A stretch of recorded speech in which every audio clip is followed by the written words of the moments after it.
तो आज मैं ये तो मेरा जैसे कि कोई क्लास नहीं है। क्लास नंबर मैंने तीन तीन तक बना दिया है मैंने। लेसन 3 तक मैंने बना दिया है। वैसे मैं आज कुछ बारे में बताना दे रहा हूँ कि वो छूट गया था तो उसमें से खत्म कर दे रहा हूँ उसको।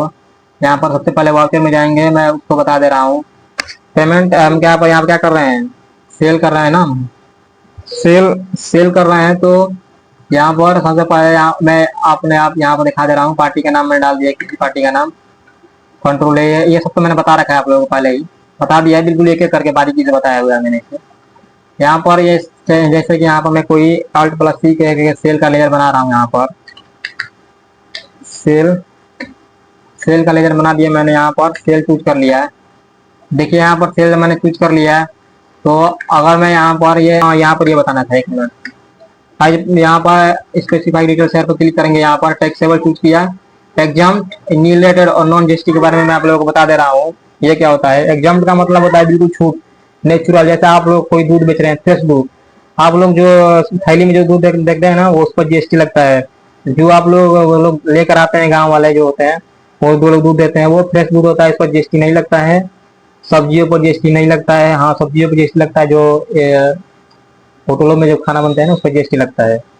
और बहुत सारे जो डेली दिनचर्या के डेल में यूज हो रहा है, राशन, जितने भी राशन मिलते हैं, गेहूं चावल, इस पर जीएसटी नहीं लगता है। वो एग्जाम मतलब छूट, एक उसके छूट दे दिया गया है। इसे भविष्य में कभी भी इस पर जीएसटी नहीं लगाया जाएगा, ये मान कर चला जाता है। ठीक।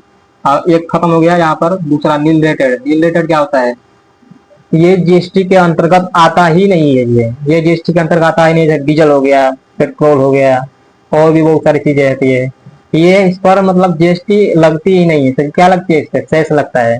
इस पर वैट लगता है, VAT, V A T, VAT, value added tax. इस पर वैल्यू एडेड टैक्स लगता है, वो लगता है यहाँ पर। वो इस पर मतलब जीएसटी लगती ही नहीं, उसको कुछ और लगता है। और बाकी अगर नीचे वाला देखें तब वो सब चीज करते हैं। बाकी ये नॉन जीएसटी के बारे में बता दे रहा हूँ आप लोगों को। नॉन जीएसटी क्या होता है कि 0% टैक्स लगता है। देखिए टैक्स लग रहा है, ये नहीं है कि टैक्स नहीं लग रहा है, लेकिन 0% टैक्स लग रहा है। और भविष्य में से चलकर मतलब ये कहा गया है कि इस पर भी टैक्स लगेगा। इस पर भी टैक्स लगाया जा सकता है भविष्य में करके। जैसे कि नमक हो गया। नमक क्या है, नमक अभी तो 0% इस पर टैक्स नहीं लगता है। 0% लगता है, लेकिन 0%। अगर भविष्य में कभी हुआ तो उस पर भी टैक्स लगाया जाएगा, जो भी 10%, 12% जो भी हुआ, तो बदलाव करने के लिए लगाया जाता है। बाकी बदलाव किया जा सकता है। एग्जाम में कोई बदलाव नहीं किया जाएगा, और नीलेटर में भी बदलाव किया जा सकता है। जीएसटी लगाया जा सकता है, नहीं नहीं लगाया जाता, क्योंकि वैट लगता है ना, 40-40% तक वैट लग जाते हैं।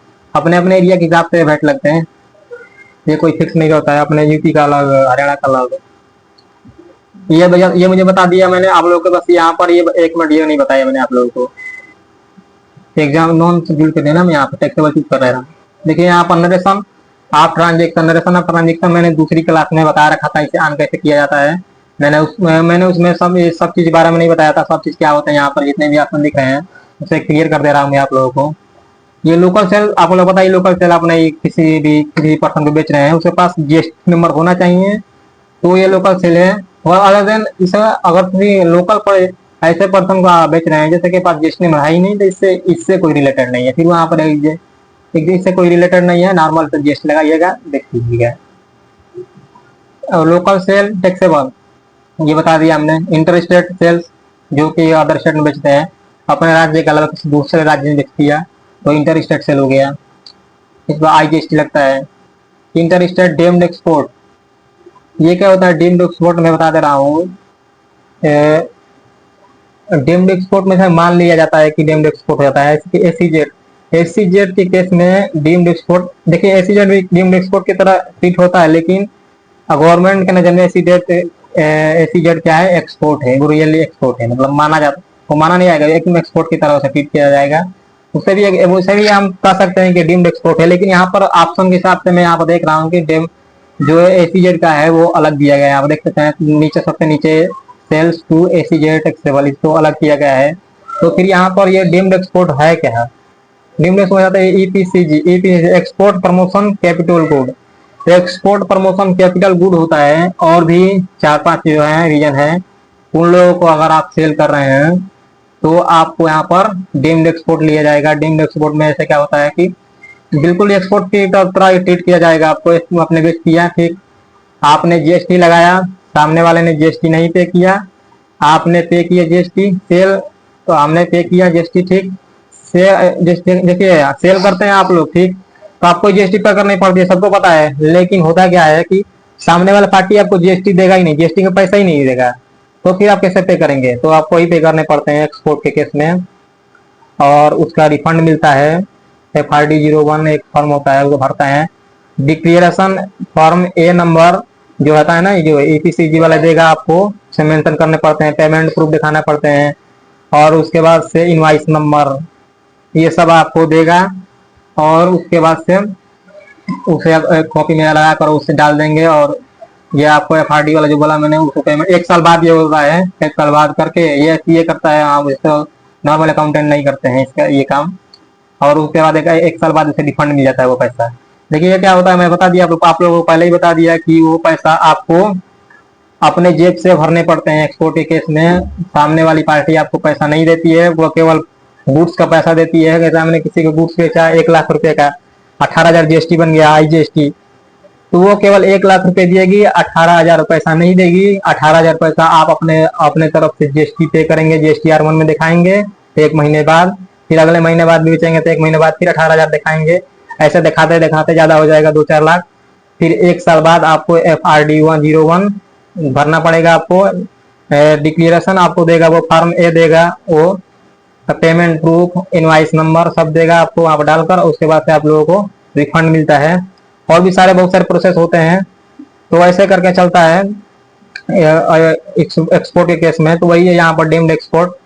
वहाँ पर डीम्ड एक्सपोर्ट EPCG के बारे में मैं तो बता दे रहा हूँ आप लोगों को। ये क्या होता है कि एक्सपोर्ट प्रमोशन कैपिटल गुड क्या होता है कि अगर आप लोगों ने कहीं से इम्पोर्ट किया, किसी के कहीं से इम्पोर्ट किया, दूसरे देश से सामान कुछ बनाया, मशीन मंगा दी, बड़ी सी मशीन मंगा दी, तो आप लोगों को इसमें ये लिखा होता है अगर इससे सामान आप बनाएंगे तो आप लोग क्या करना है, एक्सपोर्ट करना है। कैसे? जितना आप कस्टम ड्यूटी बचाएंगे, जैसे कि EPCG लेंगे ना, आपको कस्टम ड्यूटी, इंपोर्ट करते हुए कस्टम ड्यूटी लगती है, सेल करते हुए आप नॉर्मल आदमी हैं, कुछ भी सेल कर रहे हैं तो आपको कस्टम ड्यूटी नहीं देनी पड़ती है।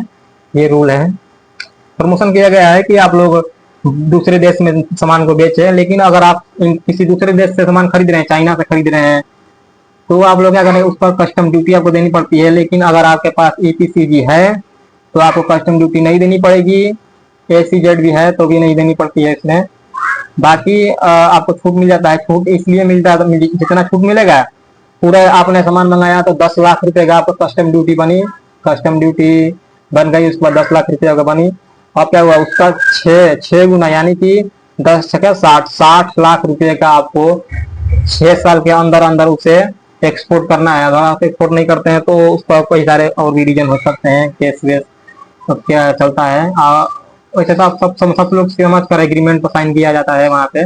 बाकी अगर आप लोग नहीं देते हैं, 6 साल के अंदर अंदर आपको 60 लाख रुपए तक का, जितना भी है, 5 लाख का आपने मान लीजिए कि 5 लाख का आपने कस्टम ड्यूटी बचा लिया, तो 5 से 30 लाख रुपए का आप लोग धीरे धीरे करके 6 साल में एक्सपोर्ट कीजिए, सामान गुड्स पे एक्सपोर्ट कीजिए।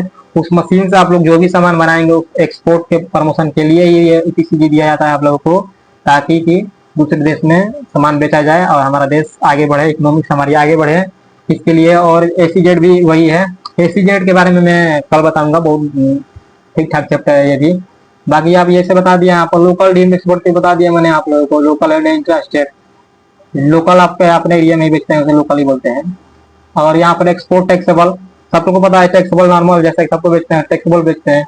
सेल्स टू ACZ भी बता दे रहा हूँ। ACZ आप लोगों को स्पेशल इकोनॉमिक जोन होता है, इसका मतलब स्पेशल इकोनॉमिक जोन ये लायक गया, जैसे कि गौतम बुद्ध नगर में, नोएडा में पड़ता है गौतम बुद्ध नगर, वहां पर स्पेशल इकोनॉमिक जोन है।